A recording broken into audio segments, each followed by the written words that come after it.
invented by Chuck Hoberman. This ball expands and folds with scissor-like joints. We are using it as a visual representation of your breath. Think about your lungs and how they expand when you breathe in and contract when you breathe out. Try breathing along with me.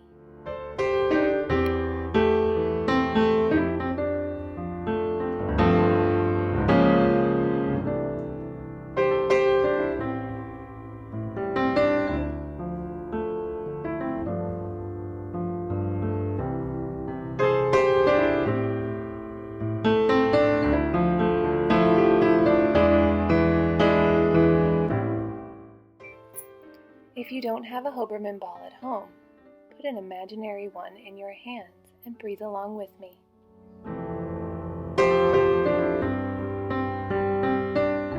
Let's try it with the large one. Make your breaths deeper and longer.